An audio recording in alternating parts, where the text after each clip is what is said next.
If you walked into your grocery store last week and felt like something was off, you're not alone. I felt it too. I was standing in the coffee aisle at Walmart, reaching for the same bag I always buy, and the price tag stopped me cold. I actually pulled out my phone and checked my last order just to make sure I wasn't losing my mind. I wasn't.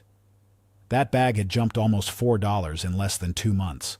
And the worst part is, almost nobody around me seemed to notice. They were just tossing things into their carts like nothing had changed. But everything has changed. On June 10th of this year, the latest inflation report dropped, and the number hit 4.2%. That's the highest it's been in 3 years. And this time the government didn't try to hide the reasons. They said it plainly. Tariffs, the conflict near the Strait of Hormuz, drought across multiple growing regions, all of it hitting at the same time. And when you dig into the food categories specifically, the numbers are even worse than that headline suggests. I'm going to walk you through 10 foods you need to buy now before the prices get even more painful. Some of these have already started climbing, others are about to, and one of them, number 7, genuinely shocked me. I've been making these videos for a while, and I thought I had a good handle on what's happening in grocery, but when I looked into number 7, I realized even I was behind the curve on that one. You're going to want to hear it. Before we get into the list, do me a quick favor. If you get value from this kind of content, hit that subscribe button right now. I put these out regularly because I believe regular people deserve to know what's coming before it hits their wallets, not after. So subscribe and let's get into it. Item number 1, coffee. Let's start with the one that hit me personally, coffee.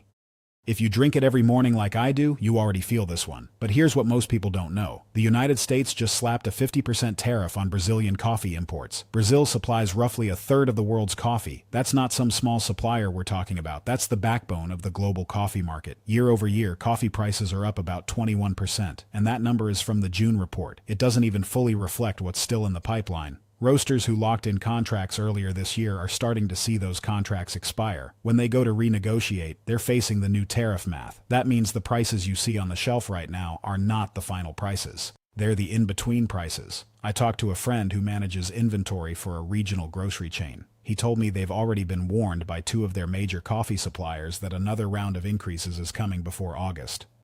He said the internal guidance was to expect 15 to 20% more on top of what's already happened. Here's what I'd do. If you have a coffee brand you love, buy 2 or 3 extra bags right now. Whole bean lasts longer than ground if you store it in an airtight container in a cool, dark place. You can even freeze whole beans for up to 6 months without losing much flavor. This is one of those items where buying ahead actually makes a noticeable difference in your monthly budget. Don't wait on this one. Every week you delay is a week closer to the next price jump. Item number 2. Canned tomatoes. This one might not sound dramatic, but the numbers tell a different story. Tomato products, and I'm talking canned tomatoes, tomato paste, pasta sauce, all of it, have gone up nearly 40% year over year. 39.7% to be exact. That is not a small increase. That is a massive spike in something most families use multiple times a week. Part of this is weather.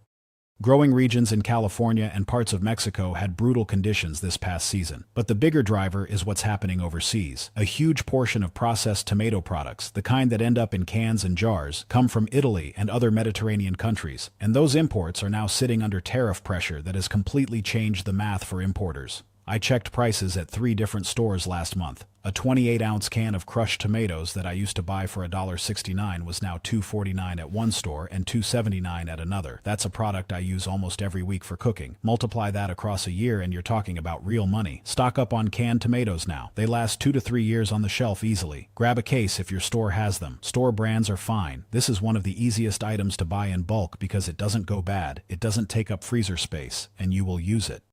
If you make chili, soup, pasta, anything with a tomato base, future you is going to be grateful. This is the kind of quiet price increase that drains your budget slowly, without you even realizing it. Item number 3. Pasta. Speaking of Italian imports, let's talk about pasta. Dry pasta specifically. This is a staple in almost every American household.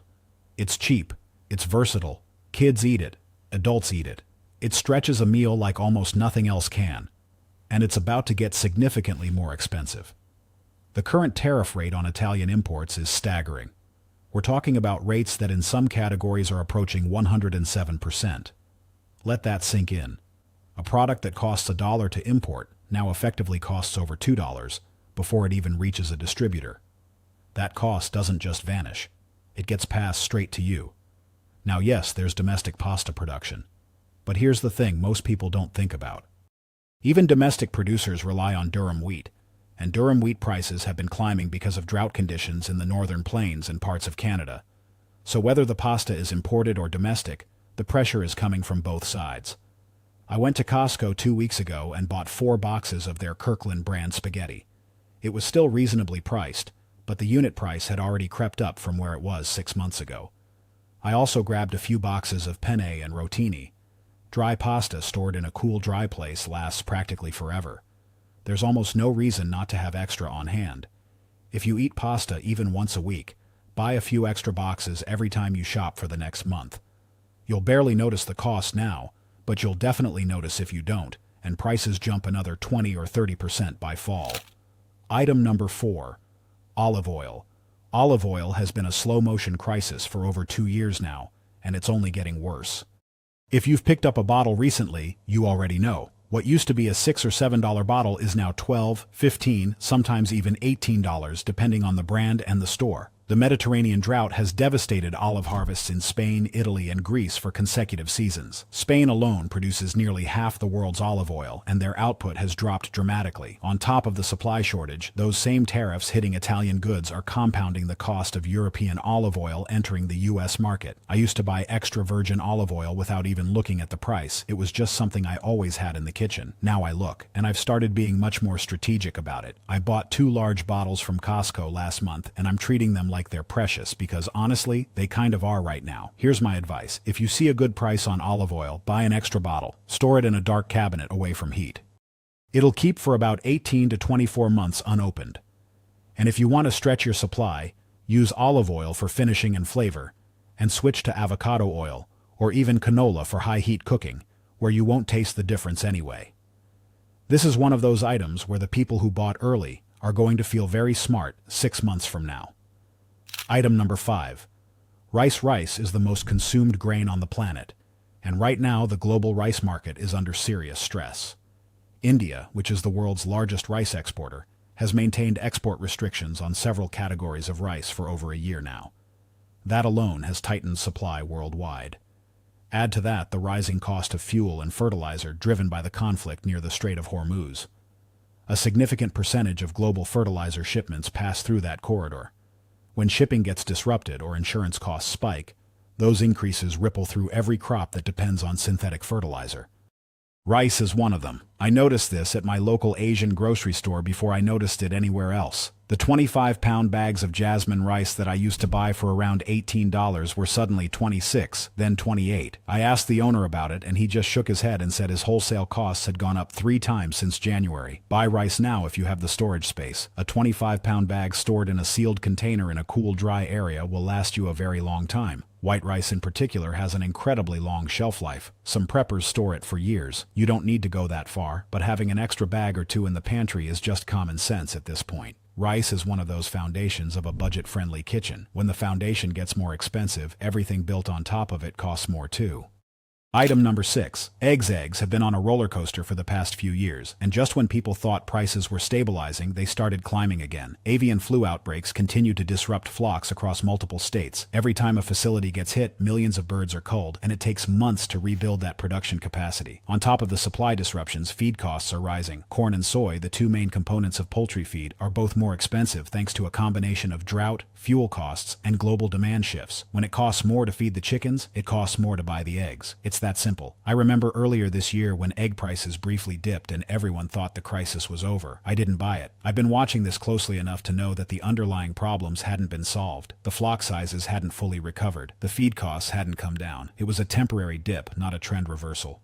If your store has eggs at a reasonable price right now, buy an extra carton or 2. Eggs can last 3 to 5 weeks in the refrigerator past their pack date if stored properly. You can also crack eggs into ice cube trays and freeze them for baking later. It sounds unusual, but it works perfectly. Don't assume egg prices are going to calm down anytime soon. The people who stock up during the dips are the ones who come out ahead. Item number 7. Cooking oil and shortening. This is the one I mentioned at the top. This is the one that genuinely caught me off guard. I knew food prices were rising across the board, but when I started digging into what's happening with cooking oils and shortening specifically, I realized realize this category is being hit from almost every direction at once. Soybean oil, canola oil, vegetable oil, shortening. These are the workhorses of the American kitchen. You fry with them, you bake with them. They're in almost every processed food you buy.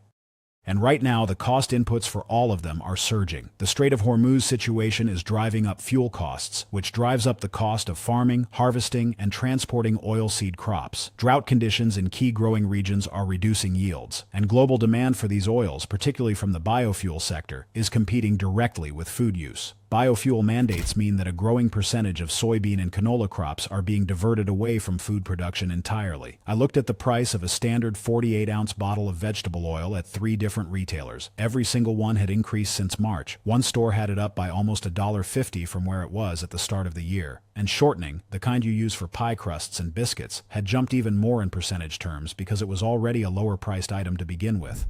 I spoke with someone who works in food manufacturing, and they told me that their input costs for fats and oils were up across the board, and that they expected at least one more round of price increases to hit retail shelves before the end of summer. They said most consumers wouldn't connect the dots because cooking oil isn't something people think about until they need it. Buy an extra bottle or two of whatever cooking oil you use most. Store it in a cool, dark cabinet, unopened. Most cooking oils last 12 to 18 months easily. If you bake regularly, grab an extra can of shortening too. These are background ingredients that people overlook, and that's exactly why the price increases sneak up on you. This one matters more than people realize. When cooking oil gets expensive, everything you make at home gets more expensive, and everything you buy that was made in a factory gets more expensive too. Item number 8. Lettuce and leafy greens. Fresh produce is always volatile, but lettuce and leafy greens are in a particularly tough spot right now. Drought conditions in California and Arizona, where the vast majority of America's lettuce is grown, have been relentless. Water allocations to agricultural users have been cut repeatedly. Farmers are planting fewer acres because they simply don't have the water to support full production. The June inflation report specifically flagged fresh vegetables as one of the fastest rising categories. Lettuce in particular has seen sharp price spikes at the wholesale level that are only now starting to fully show up at retail. If you've noticed that your usual head of romaine looks smaller and costs more, you're not imagining things. I was at the store last week and a bag of pre-washed spring mix that used to be $3.49 was $4.99. I stood there for a second and almost put it back. Then I realized that next month it might be $5.49 and I just bought it. Here's the practical move on this one. You can't really stockpile lettuce, but you can adjust your habits. Consider growing some basic greens at home, even in a container on a windowsill. Spinach, arugula, and leaf lettuce are surprisingly easy to grow. You can also stretch your fresh greens by mixing them with cabbage, which is almost always cheaper and lasts much longer in the fridge. Fresh produce is where inflation hits hardest because there's no way to hide it. The bag is smaller, the price is higher, and you need it every week. Item number 9. Canned tuna and shelf-stable protein. Protein is getting more expensive across the board, but canned tuna and other shelf-stable proteins like canned chicken and canned salmon deserve special attention right now. These are budget staples. These are the foods that families rely on when fresh meat prices get out of control. And they're quietly getting more expensive too. Fuel costs affect fishing fleets directly. When diesel is more expensive, it costs more to run the boats, and that cost gets baked into every can. Aluminum prices have also been volatile, which affects the packaging cost. And global demand for shelf-stable protein has been rising steadily as more countries deal with their own food inflation challenges. I used to be able to grab a 5-ounce can of chunk light tuna for about $1. Now I'm seeing them at $1.49, $1.69, sometimes more depending on the brand. That might not sound like a lot, but if you eat tuna twice a week, that adds up over a year. Buy a case of canned tuna or canned chicken now. It lasts for years. It's versatile. You can make sandwiches, salads, casseroles, pasta dishes. It's one of the most cost-effective proteins you can store. And if prices keep climbing the way they have been, buying a case now at today's price is like locking in a discount on every meal you make with it for the next 2 years. Shelf-stable protein is your safety net when everything else gets too expensive. Make sure that safety net is fully stocked. Item number 10. Sugar is the last one on this list, and it's one that a lot of people overlook because it feels so basic. But that's exactly why it matters. Sugar is in everything. You bake with it. You put it in your coffee. It's in every sauce, every marinade, every dessert. And the global sugar market is tighter than it's been in years. Brazil is the world's largest sugar producer, and the same tariff pressure hitting Brazilian coffee is affecting sugar imports. Weather disruptions in key growing regions have reduced output. India, another major producer, has been limiting exports to protect domestic supply. All of this adds up to less sugar available on the global market and higher prices for what's left. I checked the price of a 4-pound bag of granulated sugar at my local store last week. It was $4.29. I pulled up my receipt from 8 months ago for the same product at the same store. It was $3.19. That's more than $1 increase on one of the most basic baking ingredients that exists. Buy an extra bag or two of sugar now. It lasts essentially forever if you keep it sealed and dry. If you do any baking at all, or even if you just use it for coffee and tea, having extra on hand at today's price is a smart move. You can also look at buying in bulk from warehouse clubs where the per-pound price is usually significantly lower. Sugar is one of those things you never think about until you run out. And by the time you run out, the price might be a lot higher than it is today. Now let's step back and look at the bigger picture here. Because when you line up all 10 of these items, a very clear pattern emerges. This isn't about one product having a bad season. This isn't about one company raising prices because they feel like it. This is a systemic shift, driven by forces that are all hitting at the same time. Tariffs are making imported goods dramatically more expensive. The conflict near the Strait of Hormuz is driving up fuel and fertilizer costs that affect every farm and every factory. Drought is reducing crop yields in some of the most important growing regions in the world. And all of this is landing on your grocery bill at the same time. The official inflation number is 4.2%. But if you actually track what you spend on food every week, you know the real number for groceries is much higher than that. The government number is an average across all categories. Food, and especially the staple foods that families depend on most, is rising faster than almost anything else. Here's what I want you to take away from this. You are not powerless. You don't need to panic, but you do need to be strategic. The people who pay attention and act early are the ones who protect their budgets. The people who wait and hope things get better are the ones who end up paying the highest prices. Buy a little extra each week. Focus on shelf-stable items that you know you'll use. Store things properly so nothing goes to waste. And pay attention to the trends because this isn't over. We're likely going to see more increases through the rest of this year and possibly into next year depending on how these global situations develop. Most people won't see this coming until it's already too late. But you're here. You're watching this. You're already ahead of the curve, and that matters more than you think. If this video helped you, hit that subscribe button right now. I'm going to keep putting out content like this because I believe you deserve to know what's happening before it hits your wallet. Drop a comment and tell me which item surprised you the most. I read every single one. And share this with someone you care about, because the more people who know, the better off we all are. I'll see you in the next one. Stay smart, stay prepared, and take care of your family.